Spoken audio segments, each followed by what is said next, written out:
ये लाइब्रेरी कब बनाई गई थी और ये वर्क कैसे करती है? लाइब्रेरी को बने 4 साल हो गए हैं 4 साल और ये वर्क ऑटोमेटिक करती है, एआई बेस्ड है। होती हैं वो पंजाबी, उर्दू, फारसी। तो ये रोबोट हमारी कौन कौन सी जुबान समझ लेता है? बोर्ड तो सारी जुबानें ही समझ लेता है क्योंकि उसके अंदर बेसिकली वो बाइनरी सिस्टम पे चल कोडिंग करते हैं, वो इंग्लिश के अंदर ही करते हैं। ये रोबोट कितना टाइम लेते हैं, ये हमें कितना फायदा देता 5 सेकंड से लेकर 30 सेकंड्स तक जितना हम इसका टाइम लिमिट कर देंगे उस तरह से है? अस्सलाम वालेकुम नाज़रीन, पब्लिक इंटरेस्ट में खुश आमदीद। मैं आपकी मेज़बान हुमा खालिद। नाज़रीन, आज हम मौजूद हैं मिनहाज यूनिवर्सिटी में, जहाँ पर साउथ एशिया की सबसे पहली रोबोटिक लाइब्रेरी बनाई गई। इस लाइब्रेरी में एक रोबोट है जिसको आप कमांड देते हैं और वो आपकी पसंदीदा बुक आपके लिए ले आता है। ये रोबोट काम कैसे करता है, इसको बनाने की ज़रूरत क्यों महसूस हुई, आइए ज़रा चलते हैं, खुद भी देखते हैं, आपको भी दिखाते हैं और जानने की कोशिश करते हैं। अस्सलाम वालेकुम सर। अस्सलाम वालेकुम। वालेकुम अस्सलाम सर, कैसे हैं आप? मैं ठीक ठाक, आप खैरियत से हैं? अल्हम्दुलिल्लाह। हमारे साथ डायरेक्टर लाइब्रेरी आसिफ बिलाल साहब मौजूद हैं, जो कि इस रोबोटिक लाइब्रेरी को यहाँ पर हैंडल करते हैं। इनसे बात करते हैं और आपको पूछ कर बताते हैं कि ये लाइब्रेरी वर्क कैसे करती है। सर, मुझे ये बताइएगा कि ये लाइब्रेरी कब बनाई गई थी और ये वर्क कैसे करती है? लाइब्रेरी को बने 4 साल हो गए हैं 4 साल। और ये वर्क ऑटोमेटिक करती है, एआई बेस्ड है। आपने सिर्फ अपनी जो रिक्वायर्ड इंफॉर्मेशन होती है वो किताब के अंदर ऑथर की सूरत में हो, टाइटल की सूरत में हो या कोई भी कीवर्ड आपके जहन में है, आप हमारे ओपैक को बताएंगे, रोबोट को सर, बताएंगे। ओपैक नेम है इस रोबोट का? नहीं, ओपैक बेसिकली लाइब्रेरीज के अंदर ओपैक कैटलॉग को कहते हैं। ठीक है। पहले ज़माने में कैटलॉग फिजिकल हुआ करते थे, शेल्फ टाइप, आप उनको निकाल के देखते थे कि कौन सी किताब इस लाइब्रेरी में मौजूद है। अब ओपैक ऑनलाइन है, कंप्यूटर के अंदर होता है। जिस तरह से आप गूगल सर्च करते हैं जी। इसी तरह आप इसको लाइब्रेरी की गूगल सर्च कह सकते हैं कि आके आपको जो चीज़ चाहिए वो आप ओपैक के अंदर सर्च करेंगे कैटलॉग के, अगर वो अवेलेबल होगी आइटम किताब तो वो आपको बता देगा। सर, रोबोट को समझना तो काफ़ी डिफ़िकल्ट होता है, तो क्या ये यूज़र फ्रेंडली है? ये मोर देन यूज़र फ्रेंडली है। जिस तरह आप अपने कोई भी सोशल मीडिया प्लेटफॉर्म डाउनलोड करते हैं और उसकी क्रेडेंशियल बना के चलते हैं, सेम ये इसी तरह काम करता है, प्लग एंड प्ले की तरह। बच्चों को तो स्टार्ट में इसकी समझ नहीं आती होगी, तो उनको समझाने के लिए यहाँ पे उनके लिए कोई मेंटोर है या क्या है जिससे वो आते हैं तो समझते हैं और फिर उन्हें समझ आता जिस तरह मैंने बताया कि ये प्लग एंड प्ले है, बिल्कुल सिमिलरली हमने इनकी जो गाइड्स हैं, अच्छा। यूजेज गाइड, वो भी अवेजा की गई हैं डिफरेंट जगहों के अंदर। जब आपने बुक इनसे निकालनी है, लेनी है, चेक आउट करनी है, ये पूरी गाइड है, और जिस तरह से वापस आके सबमिट करनी है उसकी सेपरेट है? गाइड अच्छा, है। वापस भी यहीं पर सबमिट जी, करनी है? वापस भी आपने रोबोट को ही देनी है और उसने आपसे रिसीव करके रिस्पेक्टिव शेल के ऊपर उसने प्लेस करनी है। क्या बात है, ये तो बड़ी नई चीज़ है। सर, जो बुक्स होती हैं वो पंजाबी, उर्दू, फ़ारसी और हर ज़ुबान की बुक होती है और लाइब्रेरी में सारी अवेलेबल होती हैं, तो ये रोबोट हमारी कौन कौन सी ज़ुबान समझ लेता है? देखिए, रोबोट तो सारी ज़ुबानें ही समझ लेता है क्योंकि उसके अंदर बेसिकली वो बाइनरी सिस्टम पे चलता है, 01001 पे। बट जो हम कोडिंग करते हैं वो इंग्लिश के अंदर ही करते हैं, और कोई अगर मल्टीलिंगुअल बुक है यानी अदर दैन इंग्लिश की बुक है, उसमें लोकल लैंग्वेज की जैसे पंजाबी है, उर्दू है, अरबी है, इंग्लिश है, तो वो बुक उसके हम मेटा डाटा उस तरह से कंप्रीहेंसिवली एंटर कर देते हैं कि यूज़र को उसके माइंड में जो कुछ भी है वो उर्दू में लिखे, वो फोनेटिक में लिखे, क्या बात वो रोमन में लिखे या वो किसी और लैंग्वेज में लिखे, वो अगर हमारे पास टाइटल होगा वो आपको ला के दे दे।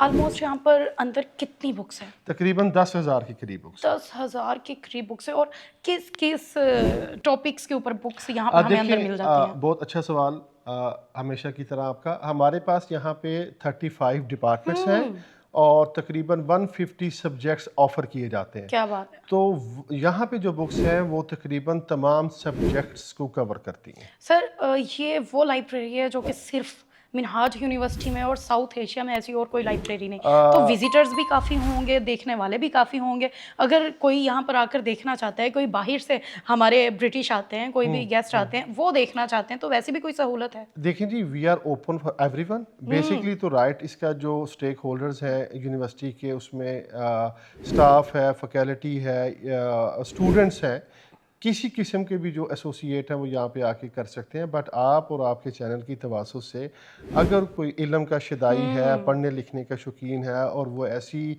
एक स्टेट ऑफ द आर्ट चीज़ को देखना चाहता है तो they are more than welcome.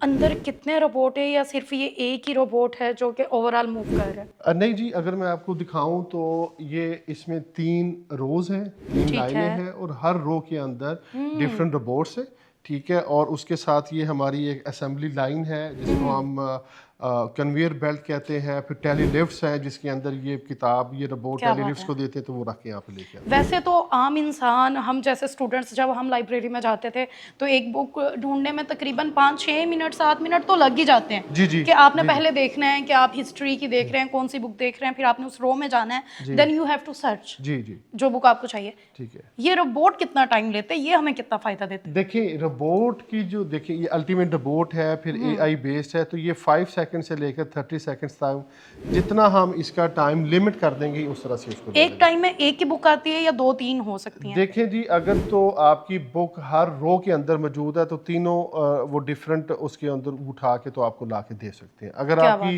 Required 2-3 books same place पे या सेम शेल्फ पे या सेम लाइन पे है फिर एक ही रोबोट काम करेगा। इसको वर्क करने के लिए किस चीज़ की ज़रूरत है? कमांड नेट है या फिर इलेक्ट्रिसिटी है? क्या क्या चीज़ें रिक्वायर्ड जी हैं इसको? हमारा ये अगेन वही जैसे मैंने शुरू में जी। आपको बताया कि ये ओपैक कहलाता है। जी। ये ओपैक होता है। ओपैक पे हमें जो भी किताब रिक्वायर्ड होती है हम ओपैक से पूछते हैं कि ये किताब है ठीक और है। ये हमें बता देता है कि जी ये ओपैक है। सपोज मैंने इसको कमांड दे दी, उसके बाद फिर मैं इसको अपना कार्ड दूंगा। ये हर स्टूडेंट के पास लाइब्रेरी ये कार्ड? जाहिर बात है जो हमारा स्टेक होल्डर है ये लाइब्रेरी कार्ड नहीं, ये बेसिकली यूनिवर्सिटी का कार्ड होता है यूनिवर्सिटी कार्ड और में? तमाम डिपार्टमेंट्स के अंदर ये वेरीफाई होता है, ये चलता है। ये मतलब कि कोई स्पेशल कार्ड बनाने नहीं, की भी जरूरत नहीं है इसके लिए नहीं है। स्टूडेंट्स को? ये RFID Nice. बेस्ड अनेबल होता है, इसके अंदर चिप होती है रेडियो फ्रिक्वेंसी की, वो ये आइडेंटिफाई कर लेता है और उसके मुताबिक ये ठीक है, आपने अपना कार्ड यहाँ पर लगाया, अब आगे? आगे फिर मैंने इसको कमांड दे दी है, अब रोबोट मेरी जो रिक्वायर्ड बुक है वो लेके आएगा। ठीक है। हाँ जी। कमांड देने के लिए आपने क्या यूज़ किया यहाँ पर? जी मैंने इसका वो पैक ओपन हो गया, मैंने इसको कह दिया कि जी ये बुक मुझे ला के दें। ठीक है। अब वो रोबोट हरकत करेगा, वो अब आप कैमरामैन से कहें वो उनको दिखाएं तो उसके बाद वो ला के कन्वेयर स्क्रीन बेल्ट पे को आप दें। देख भी रहे होंगे इस टाइम के कैसे रोबोट वर्किंग कर रहा है और कुछ ही सेकंड्स में बुक जो हमारे हाथों में होंगी। जी। सर मुझे ये बताएं, इसकी कमांड्स देना थोड़ी सी डिफिकल्ट भी है? बिल्कुल भी नहीं है। आप शायद वहाँ पे स्टक हुई है। ये जो हमारी जनरेशन जी है ये हमसे बहुत ज्यादा आगे है। बिल्कुल एआई का जमाना है। जी एआई का ज़माना है। मैंने कहा ये इतना आसान और फहम है जिस तरह आप गूगल करते हैं। अगर आप के घरों में छोटे छोटे बच्चे हैं तो वो हमसे ज़्यादा तेज़ हैं, उनको पता है कि प्ले स्टोर पे कहाँ जाके तो कौन सी गेम डाउनलोड करनी है, कौन सी कमांड दे के कौन सा कार्टून देखना है, कौन सी गेम्स देखनी है। तो ये तो उससे ज़्यादा कहीं आसान है। ये देखिए जी, मैंने बुक उसको पिक हो कमांड गई दे है। दी तो किताब उसने पिक कर ली है। अब वो कन्वेयर बेल्ट को देगा जाके किताब, अगर अब ये कैमरामैन बुक दिखा सके तो। डायरेक्ट बुक यहाँ पर पास नहीं होती है? जी ये ऐसा नहीं है कि ये वो आपको उठा के दे। अगर वो ऐसे उठा के देगा तो वो फिर लाइन लग जाएगी कमांड की। ठीक है।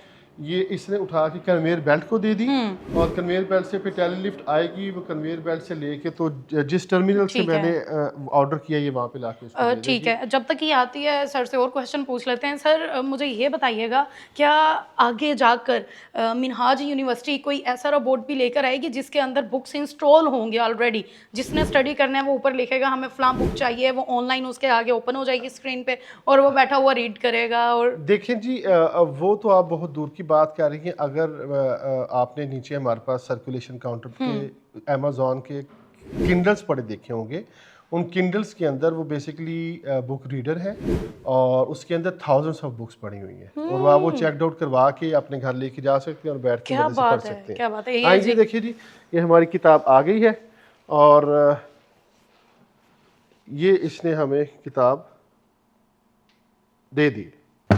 ये जी क्या ये बात है हमने जी। इसको मुस्लिम लॉ जूरिस्प्रूडेंस की टाइटल कही थी कि हमें ला के दे, ये इसने हमें ला के दे दी है। लो जी, बुक हमारे पास आ गई और इसको रिटर्न भी करना हो तो यहीं पर नहीं आना यहाँ पे नहीं होगा। जो इसका ये चेकड आउट यूनिट है 4, ठीक है। और जो इसका चेक इन यूनिट है वो ये लास्ट वन है।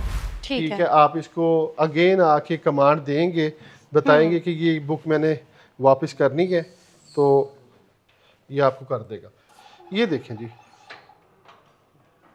बुक वापस जा चुकी है और अभी मुझे इसको समझने में थोड़ा सा टाइम लग रहा है, इस वजह से मैं आपको एग्जैक्ट वो नहीं दिखा पाई हूँ। ये देखें जी, बुक मैंने यहाँ पर रखी, वहाँ गई है, अभी रोबोट इसे पिक कर रहा है। ये रोलर्स हैं इसके नीचे जो जी। कि लगातार मूव कर रहे हैं। बुक जो है वो वापस चली गई है और आसिफ साहब का बहुत शुक्रिया कि इन्होंने अपना कीमती टाइम दिया और हमें इस लाइब्रेरी का विज़िट करवाया और हमारा जो नॉलेज था वो और वसी हो गया इस लाइब्रेरी में आकर के। हमारा जो पाकिस्तान है वो इतनी तरक्की पर चल रहा है, इतना आगे निकल चुका है कि अब रोबोट्स जो हैं वो वर्किंग में बाकायदा यूनिवर्सिटीज़ के अंदर आ चुके हैं और उम्मीद करते हैं कि आने वाले कुछ और सालों में पाकिस्तान और ज़्यादा तरक्कियाँ पाकिस्तान में हमें देखने को मिलेगी। हमें इजाज़त दें, मिलते हैं अगले प्रोग्राम में, तब तक वस्सलाम।